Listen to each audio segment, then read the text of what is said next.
Mukunda jewellers మొట్టమొదటి factory outlet ఇప్పుడు కూకట్పల్లి, కొత్తపేట్, సోమాజిగూడ మరియు ఖమ్మంలో. Welcome to Suman TV. నేను మీ సుమన్ టీవీ నాగ్. భార్యాభర్తలు ఎప్పుడైతే డివోర్స్ తీసుకుని ఉంటారో, కొంతమంది అయితే లగ్జరీ లైఫ్కి అలవాటు పడిపోయి భర్త దగ్గర నుంచి ఎక్కువ భరణం తీసుకోవాలని చెప్పేసి అనుకుంటూ ఉంటారు. చాలా వేధింపులకి గురవుతూ ఉంటారు. భర్త కొన్నిసార్లు మెయింటెనెన్స్ ఇవ్వలేక ఇబ్బందులు పడిపోయి కోర్టుల చుట్టూ తిరుగుతున్నటువంటి సందర్భాలు కోకొల్లలు చూస్తూ ఉంటాం మనం. ఏ ఏ సందర్భాల్లో భర్త భార్యకి భరణం చెల్లించాల్సినటువంటి అవసరం లేదు? మళ్ళీ చెప్తున్నాను, ఏ ఏ సందర్భాల్లో భర్త భార్యకి భరణం చెల్లించాల్సినటువంటి అవసరం ఉండదు అనేటువంటిదే ఈరోజు మనతో పాటు హైకోర్టు అడ్వకేట్ రవీంద్రనాథ్ గారు ఉన్నారు. అది వారి మాటలో అడిగి తెలుసుకుందాం. హలో సార్, గుడ్ మార్నింగ్ అండి. గుడ్ మార్నింగ్ నాగరాజ్ గారు. సార్, ఏ ఏ సందర్భాల్లో భర్త భార్యకి భరణం చెల్లించాల్సినటువంటి అవసరం ఉండదంటారు? ముందుగా నాగరాజ్ గారు, భరణం అంటే తెలియాలి. పెళ్లి చేసుకుంటే భార్యకి పండగకో పబ్బానికో ఆభరణాలు చేయించాలి, అంటే జ్యువెలరీస్ చేయించాలి. ఆ పెళ్లి కాస్త విడాకులకు దారితీస్తే అదే భర్త భార్యకి భరణాన్ని చెల్లించాలి. అది ఆభరణాలు చెల్లించాలి, ఎక్కడైతే భరణాలు చెల్లించాలి. మొత్తానికి ఏదో చెల్లించాల్సిందే. ఇవి మన మెయింటెనెన్స్ యాక్ట్లు చెప్తున్నాయి. అంటే మగవాడి యొక్క పరిస్థితి ఎట్లా ఉంటుందంటే నాగరాజ్ గారు, ముళ్ళు వెళ్ళి ఆకు మీద పడ్డా, ఆకు వెళ్ళి ముళ్ళు మీద పడ్డా చిరిగేది ఆకే అని పాత సామెత. ఇప్పుడు నువ్వు ప్రేమించి పెళ్లి చేసుకున్నా లేదా అరేంజ్ మ్యారేజ్ చేసుకున్నా, ఆ అమ్మాయి నేను పెళ్లి చేసుకున్నా, చివరికి చితికేది నీ బతుకే. ఇది మోడర్న్ సామెత. ఇంకో రకంగా సందర్భాలు చెప్పొచ్చు. మళ్ళీ మనం ఇంట్లో ఏదైనా గొడవలు వచ్చి పెళ్ళైన తర్వాత కాస్త భార్య మీద భర్త చేయి చేసుకున్నాను అనుకోండి, ఏరా సిగ్గు లేదు భార్య మీద చేయి చేసుకుంటావు అంటాడు పక్కన ఉన్నటువంటి వాడు. అదే భార్య చేత తన్నులు తిన్నాడు అనుకోండి, ఏం మగాడు రా భార్య చేత తన్నులు తింటావు అంటాడు. ఎటుపోయినా ఇబ్బంది పడింది మళ్ళా భర్తే. సమాజం రోజు రోజుకి చింపేస్తుందండి మగవాడి యొక్క బతుకొని. 1980 దశకాల్లో చూసినట్లయితే భార్య ఉరేసుకున్న సందర్భాలు ఉండేవి. వరకట్న వేధింపులు తాళలేక, అత్తమామల్య కారాలు తాళలేక చాలా సందర్భాల్లో భార్యలు, ఆడపిల్లలు ఉరి తీసుకున్న సందర్భాలు, కొన్ని కథలు, కొన్ని సినిమాలు, కొన్ని సీరియల్స్ బాగా వచ్చాయి. కానీ ఇప్పుడు మోడర్న్ సొసైటీలో ఏం జరుగుతుందంటే, ఈ భార్య పట్టే వేధింపులు తట్టుకోలేక కోర్టుల చుట్టూ, అడ్వకేట్ల చుట్టూ, పోలీస్ స్టేషన్ చుట్టూ తిరగలేక భర్త ఉరేసుకున్న సందర్భాలు చాలా కోకల్లో కనిపిస్తున్నాం. పాపం అతను మెంటల్ డిప్రెషన్లు పోయి, గొడవలు పడలేక, ఉద్యోగాలు పోయి, రోడ్డు మీద పడి అన్నమో రామచంద్ర అని తిరుగుతున్న సందర్భాలు మా దగ్గరకు వస్తున్న కేసులు చూస్తుంటే అదే స్థాయిలో ఉన్నాయి నాగరాజ్ గారు.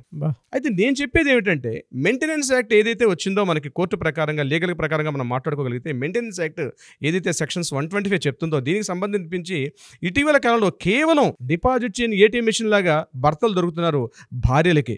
ముఖ్యంగా మహిళలకి నేను దీన్ని కించపరిచే ఉద్దేశం కాదండి, మగవాడి వైపు మాట్లాడే ఉద్దేశంతో మాట్లాడుతుంది తప్పించి మిమ్మల్ని ఎక్కడా కించపరిచే ఉద్దేశం నాకు లేదు. ఈ విషయంలో గుర్తించాల్సింది మహిళలు. ఒక సెక్టర్ ఆఫ్ పీపుల్ గురించి సార్ మనం ఒక సెక్టర్ ఆఫ్ పీపుల్ గురించి మనం మాట్లాడుతున్నాం చాలా వరకు. ఎందుకంటే జెండర్ ఈక్వాలిటీ అని మాట్లాడుతున్నారు. జెండర్ ఈక్వాలిటీ లేదండి చట్టాల్లో. నీకు పెళ్లి చేసుకున్న భార్య భర్తకు సమాన హక్కులు ఉన్నాయంటే డెఫినెట్గా చెప్తున్నాను, మన చట్టాల్లో జెండర్ ఈక్వాలిటీ లేదు. మహిళలకు ఉన్నటువంటి చట్టాలు భర్తలకు లేదండి, పురుష పొంగోలకు లేదు ఈరోజు.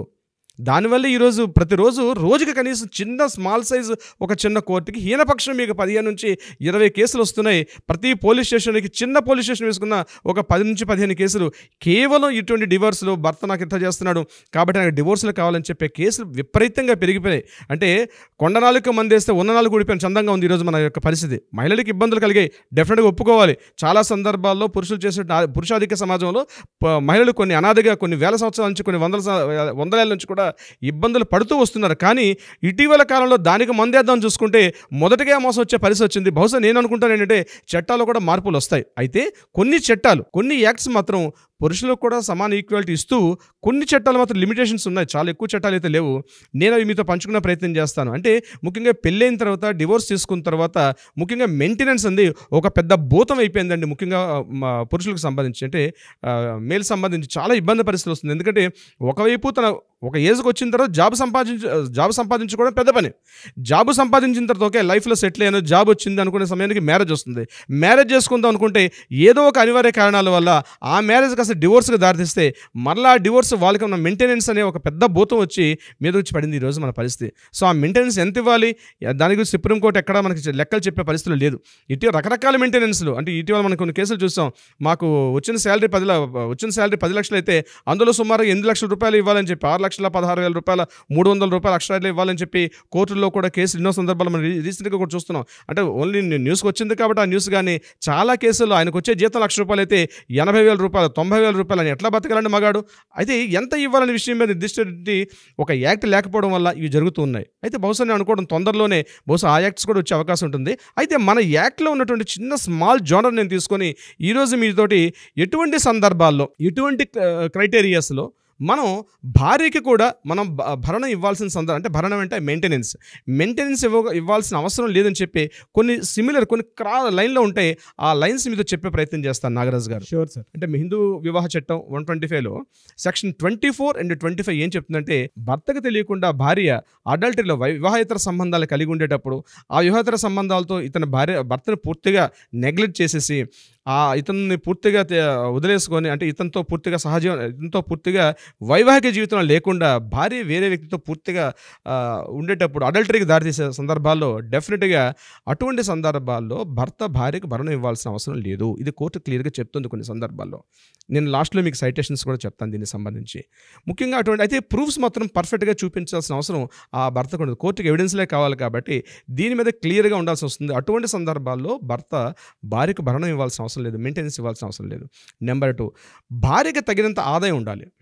అంటే ఆవిడ ఇన్కమ్ సోర్స్ బాగా ఉండి ఆ రిసోర్సెస్ ప్రకారంగా ఆవిడ ఇన్కమ్ పొటెన్షియాలిటీ ఉంటుంది, బాగా ఇన్కమ్ సంపాదించుకుంటుంది అనుకున్న సందర్భాల్లో భార్యకి మెయింటెనెన్స్ ఇవ్వాల్సిన అవసరం లేదు. కానీ పిల్లలకు మాత్రం మెయింటెనెన్స్ చేయాలి. వాళ్ళు మైనర్గా ఉన్నంత కాలం అయితే డెఫినెట్గా చేయాలి. బాబు మేజర్ అయిపోయాడు, పాప కూడా మేజర్ అయిపోయింది. కానీ అటువంటి సందర్భాల్లో పాపకు మాత్రం మేజర్ అయినప్పుడు కూడా ఫాదర్ మాత్రం మెయింటెనెన్స్ చేయాలి. అప్ టు మ్యారేజ్ వరకు చేయాలని చెప్పి యాక్ట్ ఉంది మనకి ఇందులో. అబ్బాయి మాత్రం బాయ్కి వచ్చేటప్పుడు మాత్రం మేజర్ అయితే ఆ అబ్బాయికి ఇవ్వాల్సిన అవసరం లేదు మెయింటెనెన్స్. చిల్డ్రన్స్ విషయం నేను చెప్తున్నాను.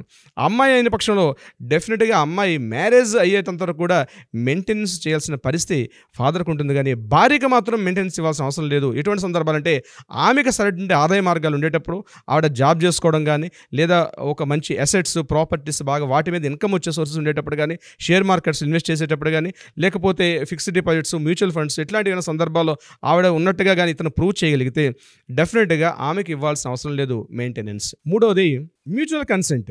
అంటే భర్త భార్య ఒక పరస్పర అంగీకారంతో విడిపోయే సందర్భాలు. అంటే ఇద్దరు జాబ్ హోల్డర్స్, ఇద్దరు ఇన్కమ్ తెచ్చుకుంటున్నారు, ఇద్దరు సాఫ్ట్వేర్ ఎంప్లాయీస్.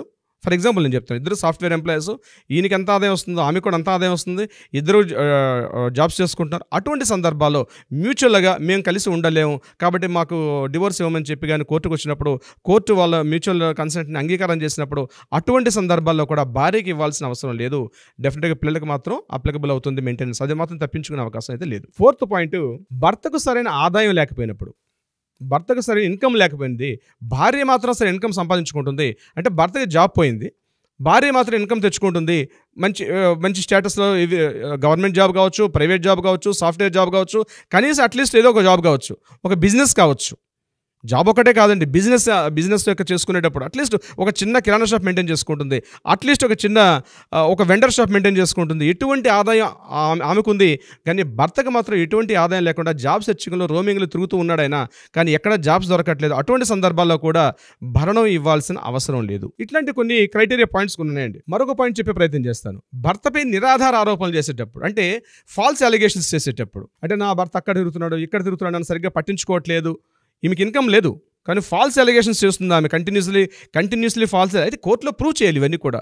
ఫాల్స్ అలిగేషన్స్ చేస్తూ, అంటే ఆమె హస్బెండ్, అంటే నా హస్బెండ్ వేరే వ్యక్తితో కలిసి ఉన్నాడు, అతను ఉంటున్నాడు, నాకు సరైన మెయింటెనెన్స్ చేయట్లేదు, బట్ ఈవిడికి సఫిషియెంట్గా ఉంటుంది, ఈవిడ పేరెంట్స్తో ఉంటుంది, కానీ ఫాల్స్ అలిగేషన్స్ కంటిన్యూస్లీ చేస్తూ ఈ యొక్క పాయింట్ చూపిస్తూ విడాకులు కావాలని చెప్పి కోర్టుకు వెళ్ళిన సందర్భాల్లో కంటిన్యూస్గా ఫాల్స్ అలిగేషన్ చేసి మానసిక క్షోభను గురిచేసే అటువంటి సందర్భంలో కూడా మెయింటెనెన్స్ ఇవ్వాల్సిన అవసరం లేదు, కోర్టు యొక్క చట్టాలు చెప్తున్నాయి. అయితే వీటన్నిటికీ మనం సరైనటువంటి సాక్షి ఆధారాలు చూపించాల్సిన అవసరం, ఎవరైతే మనం పిటిషనర్గా ఉంటామో మనకు ఆ యొక్క రైట్ ఉంటుంది, మనం ప్రాపర్ అయినటువంటి ఎవిడెన్సెస్ చూపించాలి దీనికి సంబంధించి.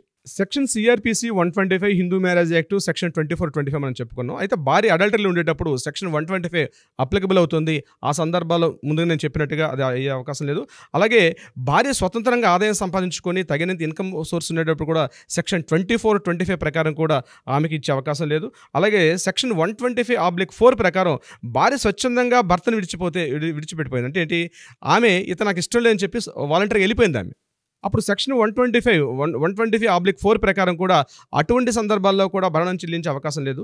లేదా సెక్షన్ 25/3 ఒకటి ఉంది, పునర్వివాహం చేసుకుంది. అంటే భర్త ఉన్నాడు, భర్తను వదిలేసింది, భర్త ఎక్కడో దుబాయ్ వెళ్ళిపోయాడు, లేదా అమెరికా వెళ్ళిపోయాడు, లేదా ఇంకొక సందర్భానికి వెళ్ళిపోయాడు. భార్య ఏం చేసిందంటే అతను తెలియకుండా ఇతను ఈ అమ్మాయి వేరే మ్యారేజ్ చేసుకుంది, ఇతనితో కలిసి కాపురం ఉంటుంది. ఎప్పుడో భర్త రాడు కదా, ఎప్పుడో దుబాయ్ నుంచి ఎప్పుడు వస్తాడు, కువైట్ నుంచి ఎప్పుడు వస్తాడు, లేకపోతే అతను ఎప్పుడో యూఎస్ నుంచి ఎప్పుడు వస్తాడు, ఇట్లాంటి సందర్భాల్లో ఎప్పుడో వస్తే తెలుసుకోవచ్చులే. అటువంటి సందర్భాల్లో ఈమె వేరే మ్యారేజ్ చేసేసుకున్న సందర్భంలో కూడా మెయింటెనెన్స్ ఇవ్వాల్సిన అవసరం లేదు. దీనికి సంబంధించి కొన్ని సైటేషన్స్ మీకు చెప్పే ప్రయత్నం చేస్తాను నాగరాజ్ గారు. ముఖ్యంగా రోహటేష్ సింగ్ వర్సెస్ రామెండ్రీ. దీంట్లో ఈవిడ అడల్టరీ వల్ల, అంటే అడల్టరీ ఉన్న వివాహేతర సంబంధాలు కలిగి ఉన్న సందర్భంలో సుప్రీంకోర్టు ఈ సైటేషన్లో ఇటువంటి సందర్భాలు కలిగి ఉన్నారు కాబట్టి వీళ్ళకి డెఫినెట్గా ఈ మెయింటెనెన్స్ ఇచ్చే అవకాశం లేదని చెప్పి ఈ కేసులో చెప్పడం జరిగింది. రెండవది మెయిన్ ఇంపార్టెంట్ అంటే రజనీష్ వర్సెస్ నేహా. ఈ కేసులో జడ్జిమెంట్ ముఖ్యంగా మెయింటెనెన్స్ యాక్ట్ సంబంధించి Rajneesh versus Neha case very కీలకం అండి. 2020లో వచ్చినటువంటి ఈ తీర్పు బహుశా ఇప్పటివరకు ప్రతి కోర్టులు కూడా అవే ఫాలో అవుతుంటాయి. ఈ రజనీష్ వర్సెస్ నేహా కేసుని 2020లో వచ్చింది. ఏంటంటే సుప్రీంకోర్టు ఒక గైడ్లైన్స్ ఇచ్చింది. ముఖ్యంగా ఏంటంటే అంతకుముందు జాబ్ ఏం చేస్తున్నాడు, ఎంత ఉద్యోగం చేస్తున్నాడు, లేకపోతే ఎంత ఇన్కమ్ వస్తుంది, ఇటువంటి అవకాశం ఇంతకుముందు ప్రూవ్ చేసే అవకాశం ఉండేది కాదు. కానీ ఇప్పుడు ఎవరైనా మెయింటెనెన్స్ కింద అప్లై చేసేటప్పుడు డెఫినెట్గా ఎఫిడవిట్ అనేది ఇవ్వాల్సి వస్తుంది. ఎఫిడవిట్లో ఖచ్చితంగా ఏమైతే క్లియర్గా ఉన్నాయో ప్రతి each and every point, even though qualifications, A job చేస్తున్నారు, ముఖ్యంగా ఐటీ రిటర్న్ సబ్మిషన్ చేయాలి, జాబ్ చేస్తుంటే వాళ్ళు పే స్లిప్ సబ్మిట్ చేయాలి, ఫామ్ 16 సబ్మిట్ చేయాలి, ఫామ్ 16 సబ్మిట్ చేయాలి. Total what ever the details everything ఒక 22-23 పేజీల వరకు ఉంటుంది. టోటల్ పేజ్ సెట్ ఆఫ్ అంతా కూడా ఎన్ని ఆస్తులు ఉన్నాయి, ఎన్ని ప్రాపర్టీస్ ఉన్నాయి, గోల్డ్ ఎంత ఉంది, ఎంత ఇన్కమ్ అంటే రెంటల్స్ ఏమైనా వస్తున్నాయా, మ్యూచువల్ ఫండ్స్లో ఇన్కమ్ వస్తుందా, షేర్ మార్కెట్స్లో ఎంతెంత షేర్లు ఉన్నాయి, ఇద్దరు కూడా బోత్ పార్టీస్ ఇద్దరు కూడా అందులో సబ్మిషన్ చేయాల్సిన అవసరం ఉంది. అటువంటి సందర్భాల్లో ఇవి సబ్మిట్ చేసేటప్పుడు భర్త కన్నా భార్య చాలా ఎక్కువ ఇన్కమ్ సోర్సెస్ ఉండే సందర్భంలో కూడా, భర్త కన్నా భార్య ఎక్కువ రకంగా ఇన్కమ్ సోర్సెస్ ఉన్నాయి. అటువంటి సందర్భాల్లో కూడా భర్త భరణాన్ని రిటర్న్ చేసే అవకాశం ఉంటుంది. అంటే భరణాన్ని ఇచ్చే అవకాశం అయితే ఉండదు. కోర్టు ఈజీగా క్లియర్గా దాన్ని తీసుకుంటుంది. ఒకవేళ రాంగ్ ఇన్ఫర్మేషన్స్ ఇస్తుంది అని ఏమైనా ఫాల్స్ అలిగేషన్స్ ఏదైతే అఫిడవిట్ ఇచ్చిన సందర్భాల్లో రాంగ్ అని చెప్పినప్పుడు డెఫినెట్గా దీని మీద సెక్షన్స్ 191, 193, 199 ఈ సెక్షన్స్ ప్రకారం శిక్షార్హత అవుతుంది. కాబట్టి డెఫినెట్గా అఫిడవిట్ ఇచ్చేటప్పుడు మాత్రం క్లియర్గా ఒళ్ళు దగ్గర పెట్టుకొని, ఈ వర్డ్ జాగ్రత్తగా వాడుతున్నాను నాగరాజ్ గారు, ఒళ్ళు దగ్గర పెట్టుకొని అఫిడవిట్ ఇవ్వండి. ఎందుకంటే మిస్లీడ్ చేయకండి అడ్వకేట్ని. ఎందుకంటే అడ్వకేట్ అక్కడ చివరి తింటాడు రేపు కోర్టులో ఏమైనా రాంగ్ ఇన్ఫర్మేషన్ క్లయింట్ వరకు తీసుకెళ్ళగలిగితే. కాబట్టి అఫిడవిట్లో తేడాలు ఉంటే జైలు శిక్ష పొందే అవకాశం ఉంటుంది. బోత్ సైడ్స్ నేను చెప్తున్నాను, మేల్ అండ్ ఫీమేల్ ఇద్దరు సైడ్స్ కూడా. సో మెయింటెనెన్స్ ఇచ్చేటప్పుడు ఇప్పుడు కొద్దిగా కాస్త కఠినతరం అయినాయి కొంత చర్యలు. ఇది తాత్కాలికంగా అనుకుంటున్నాను, ఇంకా కఠినమైన చర్యలు రావాల్సిన అవసరం ఉంది, ముఖ్యంగా పురుషులకు సంబంధించి. సరే, అంటే ఇదే ప్రాబ్లం తోటి ఫేస్ చేస్తున్నటువంటి వాళ్ళు చాలా మంది ఉన్నారు. మిమ్మల్ని అప్రోచ్ అవుదాము అనుకున్నటువంటి వాళ్ళు ఉన్నారు. మిమ్మల్ని అప్రోచ్ అవ్వచ్చా? ప్రాసెస్ ఏంటి? డెఫినెట్గా నాగరాజు గారు, దీనికి సంబంధించి ఎవరైనా మెయింటెనెన్స్ యాక్ట్ కావచ్చు, లేకపోతే డివోర్స్ సంబంధించిన యాక్ట్ సంబంధించి ఎవరైనా అప్రోచ్ అవ్వాలనుకుంటే కింద కాంటాక్ట్ చేస్తున్న నెంబర్ ఉంది. ఆ నెంబర్ కాంటాక్ట్ చేస్తే మన లీగల్ టీం వాళ్ళకి అప్రోచ్ అవుతారు, మీకు ప్రాపర్ గైడెన్స్ ఇస్తారండి దానికి సంబంధించి. Great sir.